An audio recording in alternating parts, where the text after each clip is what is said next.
Hi everybody, it is springtime. It's Share and Pear Sundays time, and I'm here with my friend Janet Fletcher, who is one of America's great cheese experts and the publisher of Planet Cheese, which you may have seen. It's really all cheese, all the time, and very authoritative. And we're standing here in her kitchen to pair some cheese and wine because, of course, what is more classic, what is more perfect than cheese and wine?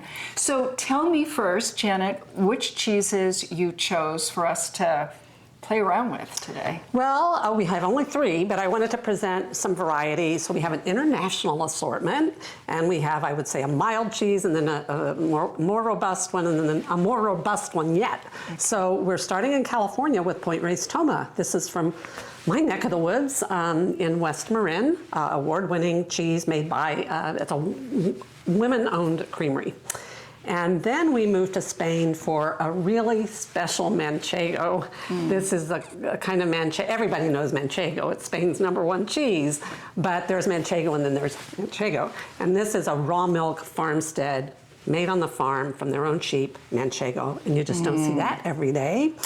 And then we're going to finish with I'm going to say Gouda, but if I'm in if I'm in Amsterdam, I would say Gouda, a cow's milk cheese. And what's special about this one is that it's 36 months old.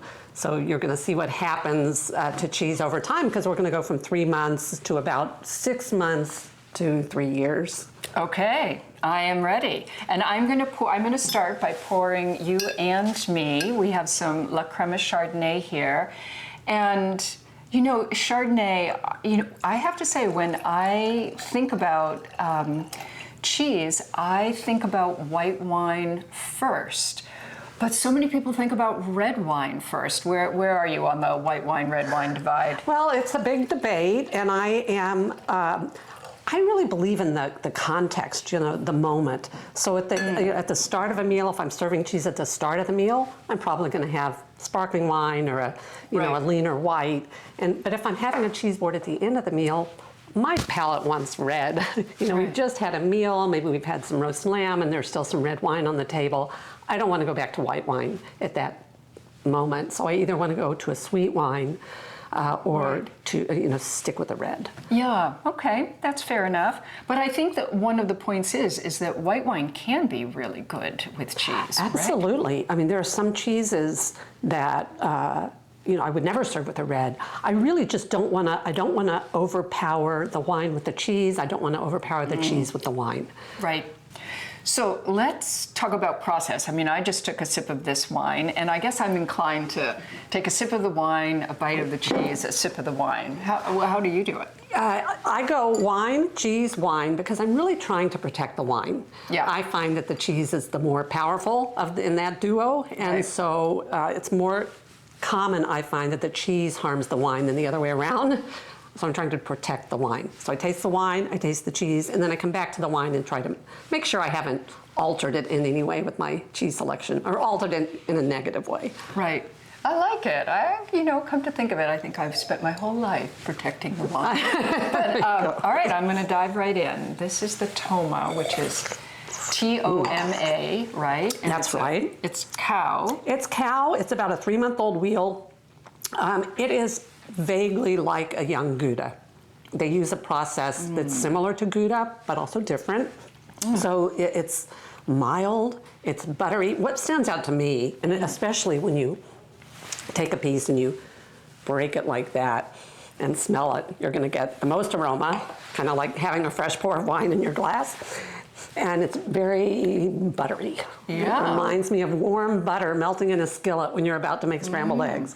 And that's what sends me to a white, more like, Chardonnay or Chardonnay type wine that has some buttery notes, some voluptuousness.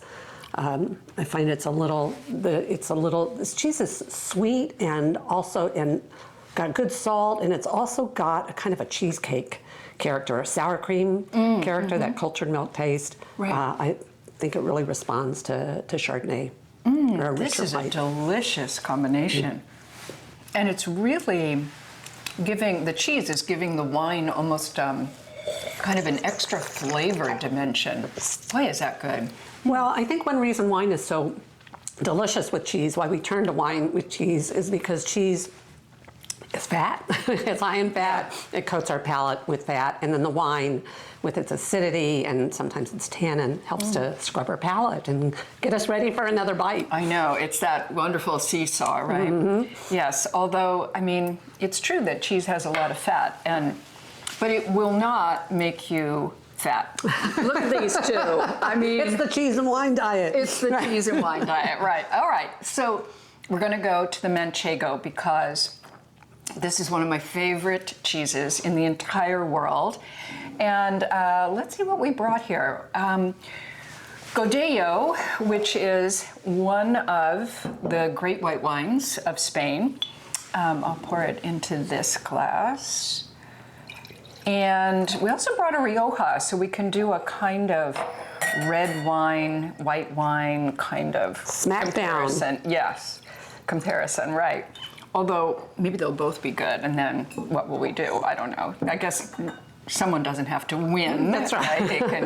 All right, well, let's try this Godello first. But first, I'm going to take a piece of this cheese. Yeah, this is, there are like 4 Manchegos left on the planet that are raw milk and farmstead, and this is one of them. So it's really exciting to have it.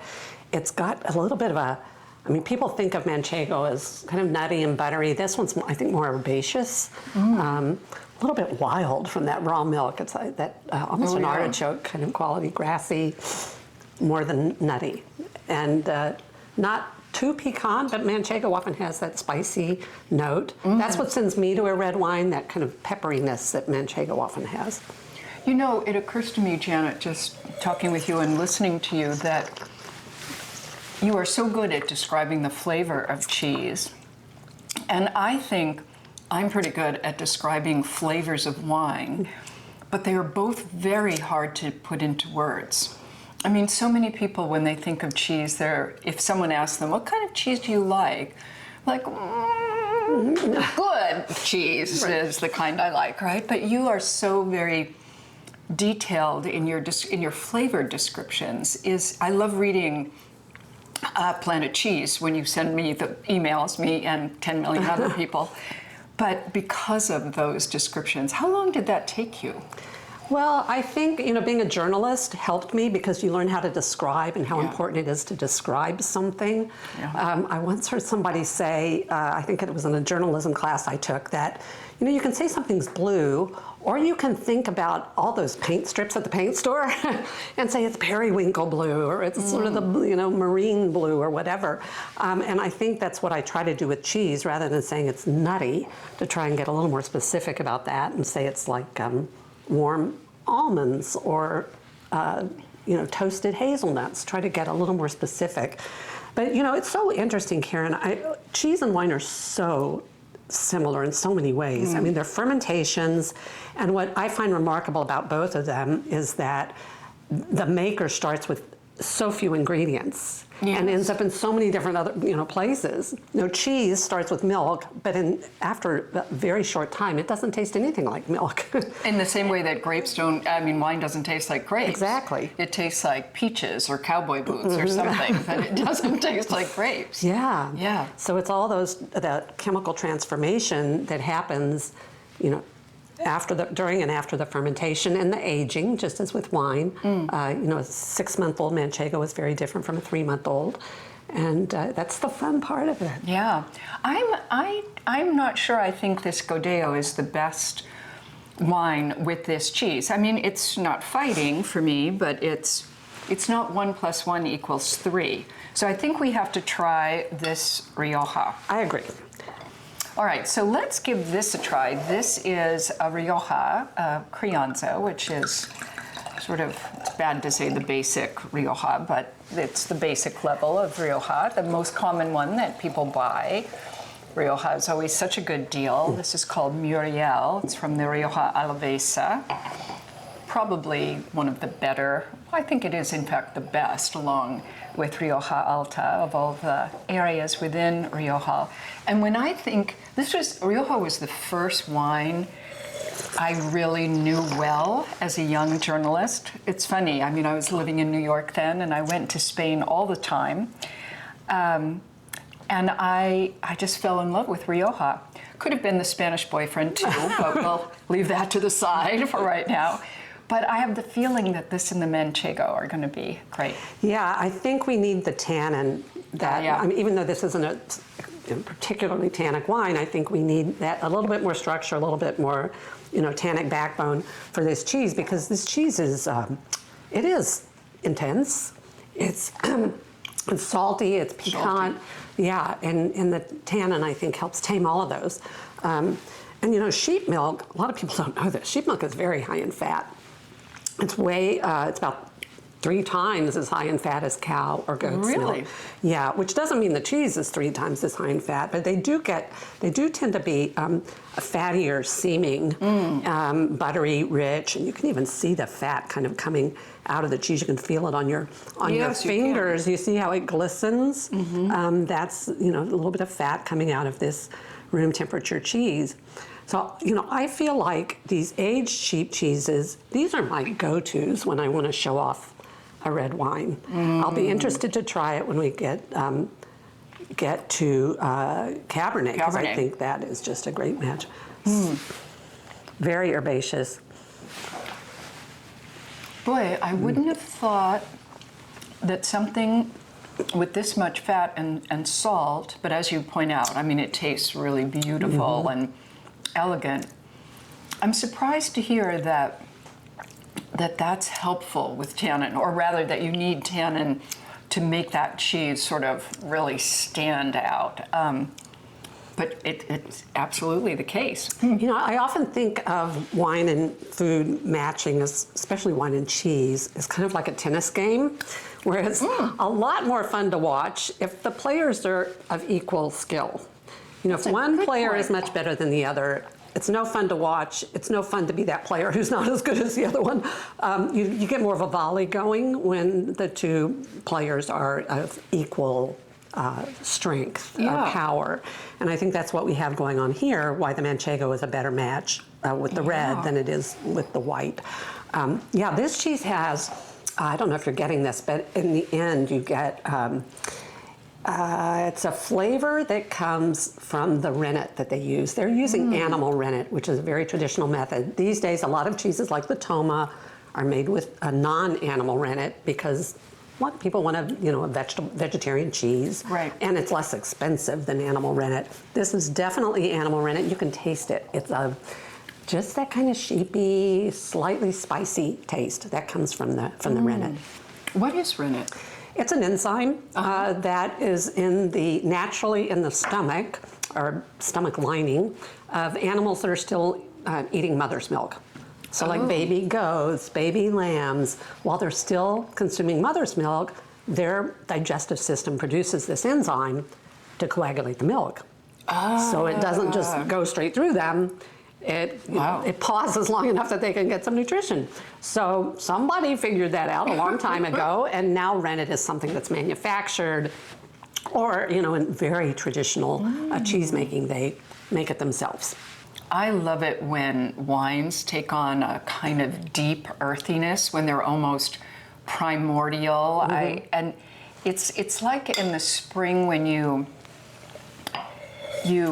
open a bag full of potting soil and you smell that potting soil. Not that the wine exactly smells like that, but that there's some kind of you're carried back to nature, carried back to something deep and earthy. And both cheese and wine can do that. And I always associate Rioja with this ability to truly taste like the ground sometimes.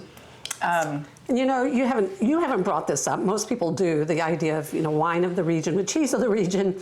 I really think there's something very romantic and appealing about having kind of heart of Spain cheese with a heart of Spain red.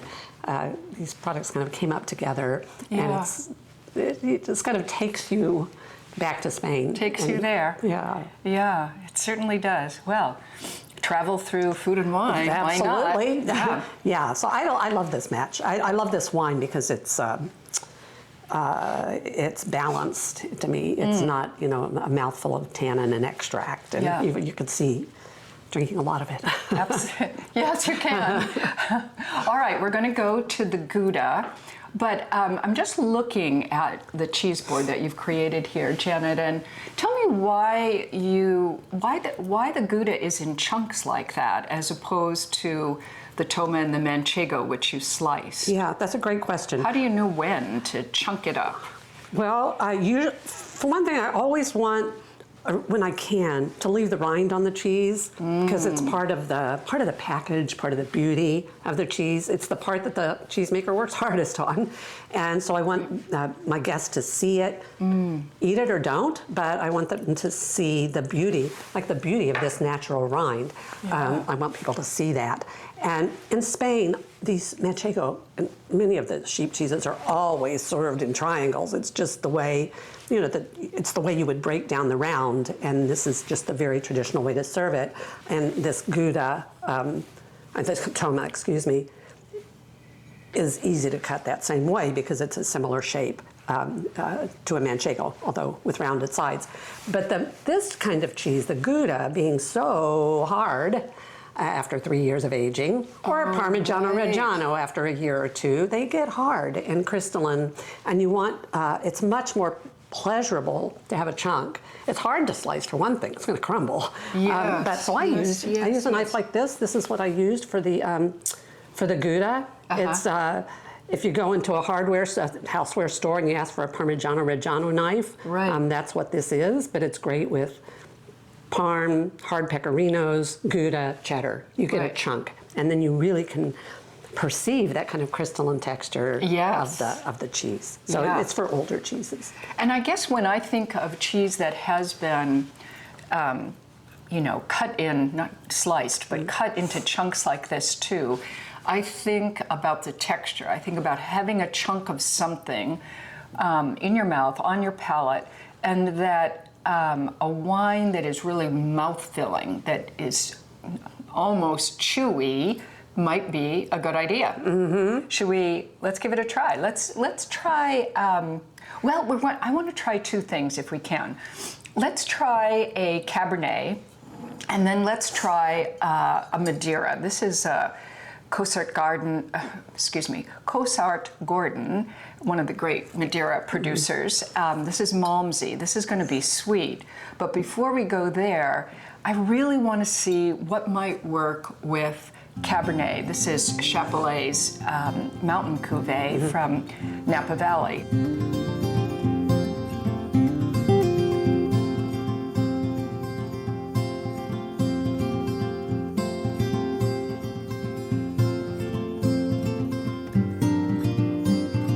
Okay, so we really liked the Rioja with that Manchego for, if it grows together, it goes together reasons, and also because it was delicious. But I almost love this Cabernet even more with it, because I think you get a textural dynamism between the two of them that is, even more pronounced. Yeah, texture comes into play a lot for me, especially more with like creamy cheeses, where it's fun to pair them with their opposite, something crisp and sparkling maybe, to cleanse your palate after a really creamy cheese. Or, you know, even a cheese that has a lot of tannin can be very textural contrast to a very creamy cheese like a brie or a camembert. Yeah. Champagne and a triple creme. There you go. We didn't do that, but we could have. Okay, so let's try the Gouda with this Cabernet since we have it in our glass, and then we'll try something a little bit sweet with it.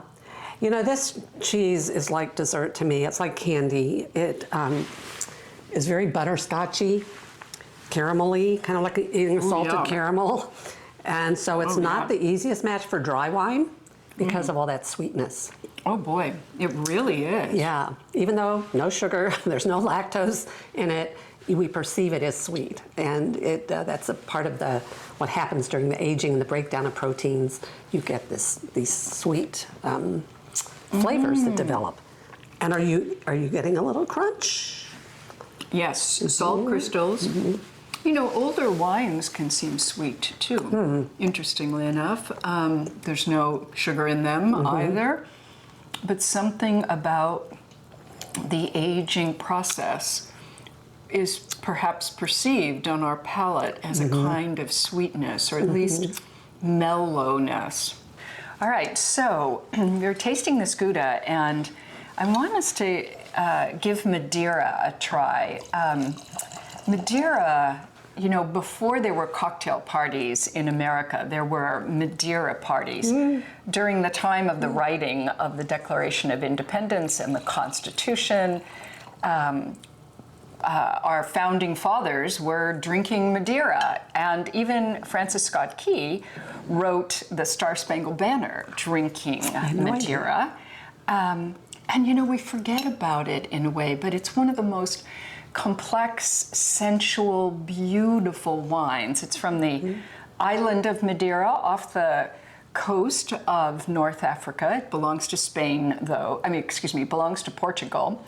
And this is Malmsey, their sweetest style. So we'll see. Okay, yeah, I love Madeira as a cheese wine with aged cheeses, especially with Goudas, with blues. It's one of the few cheeses, few wines that can really stand up to a blue cheese that's intense. Yeah, because this has some of those same caramel notes, toffee notes that the Gouda does. I think we're going to have a great aromatic meeting of the minds. I always imagine someone sauteing like walnuts in butter. I mean, it's nutty and buttery and sweet and deep and layered all at the same time. And I think this wine actually has sweetness, and I think its sweetness is going to really do the tennis match idea with the saltiness and complexity of the cheese. Yeah, and that, you know, the alcohol helps a lot when you get into an intense cheese like this. The alcohol gives you that viscosity that I think you want with a cheese that's this kind of fudgy. But mostly, I'm loving, you know, not only the power with power, but the aromatic echo that we're getting here. This, by the way, is a Dutch Gouda. We make some great Goudas in this country, but including Point Reyes, our Toma producer, they make a fabulous Gouda. But this is from the Netherlands, and it's, the producer is Artikaas, A-R-T-I-K-A-A-S, Artikaas, 36 month. The way it just, it's like you actually literally melted it on your warm palate. This is such a cold weather experience for me. I would never serve this on in summer.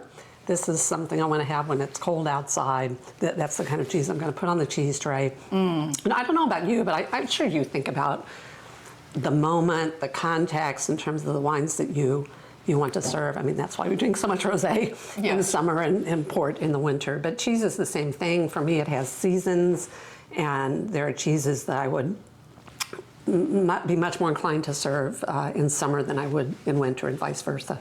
Yeah, I guess when I have friends over and when we're standing in my kitchen, next to my kitchen, I like to put out a whole group of cheeses and wines and just see what people gravitate to. And I bet they do, for the most part, gravitate to seasonal choices without even necessarily thinking about it.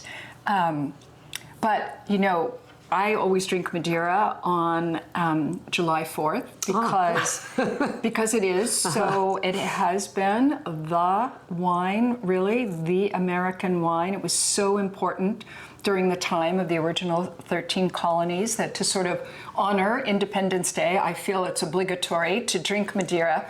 But you can put it, you know, in the refrigerator for 10 minutes or so. Bring the temperature a little down so it's a little cooler, and summarize it, as it were.